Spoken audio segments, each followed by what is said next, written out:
said your name was Steve? It is Steve, all right? My last name is Edison. My friend calls me Eddie. It's a nickname. I have a better nickname. How about Common Cheek and Sleazy Son of a... By the time Jennifer Lopez made The Wedding Planner with Matthew McConaughey, she'd come a long way from her childhood in the Bronx.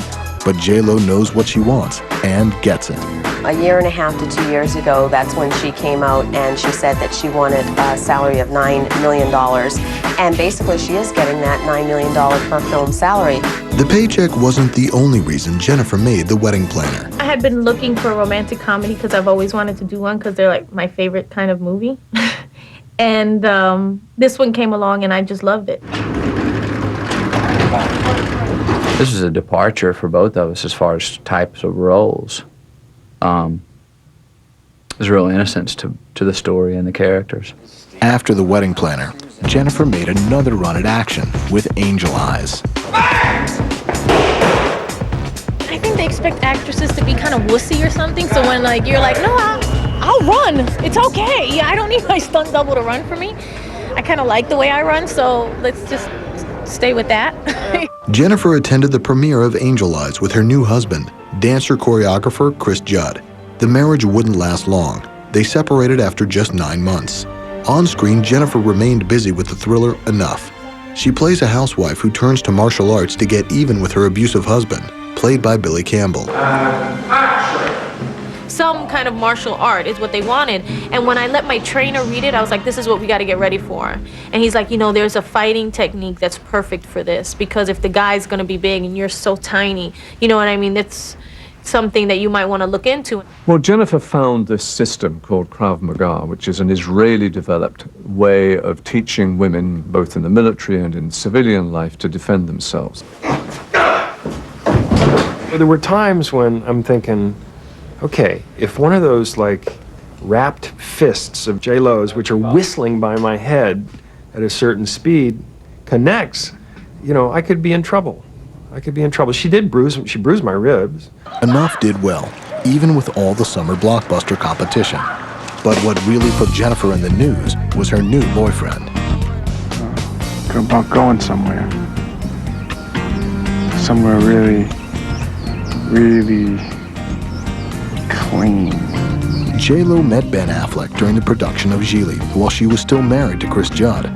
When they re-teamed for Jersey Girl, J-Lo was divorced and her romance with Ben heated up.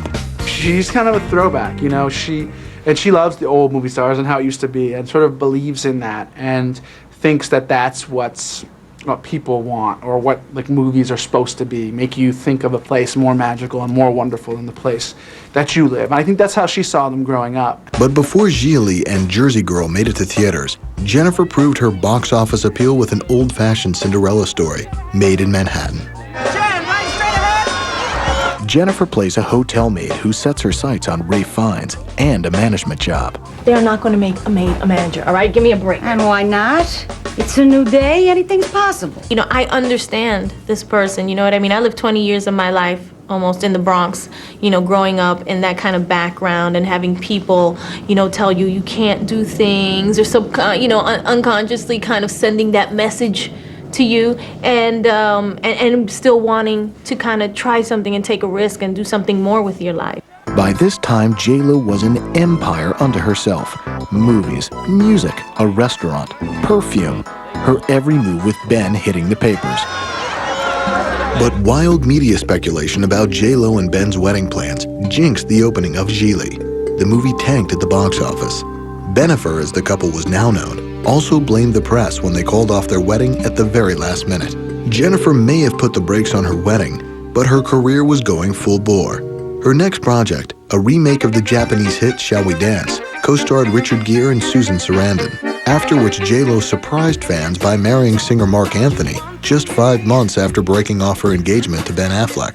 On-screen, Jennifer had just put the finishing touches on Monster-in-Law, a comedy co-starring Jane Fonda. Going into it, you have Jane Fonda, an icon of American cinema, international cinema, and you have Jennifer Lopez, who we're led to believe is a diva. I mean, this is, any director would be nervous, but the women set the tone the day they met in my office. For the first time, they met in my office, and they kicked off each other's shoes, they sat down on the ground, and before we know it, we were hugging, and we promised each other this was going to be a special experience. The script, about an insanely jealous mother-in-law, called for both actresses to pull out all the stops.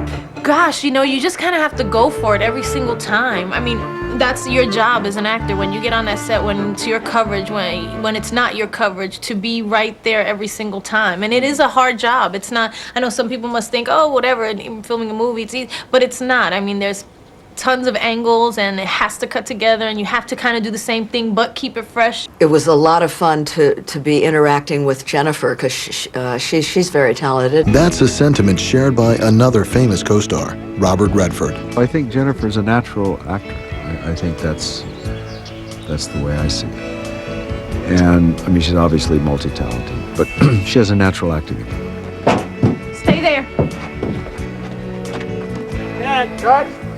Redford shares the screen with Lopez in An Unfinished Life, an intimate drama also featuring Morgan Freeman and directed by Lasse Hallström. You know, these are veterans who've made amazing movies, who've turned in amazing performances time and time again, and you feel the power when you're in the room with them. I'm really impressed by Jennifer Lopez, her performance. She's a natural. I'm really impressed by what she's doing. Jennifer is now busy filming Border Town, an ambitious fact-based drama reuniting her with Selena director Gregory Nava. It's about the Juarez murders that have to do with the factories that are down there and how that's all connected and all these women who are being killed down there without one person being convicted. I mean, it's just a really, really dire situation. And we're gonna go down there and make a movie about it. So we'll see what happens. Thanks for watching this Jennifer Lopez edition of Famous. Join us next time for another inside look at your favorite movie stars.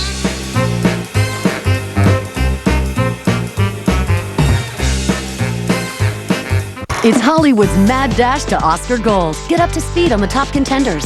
The actors who stole the spotlight. It's been really interesting and humbling. The films that captured our hearts. It's a very beautiful piece. And insider info on the most likely to win. The race to the red carpet tomorrow at 10, only on the Biography channel.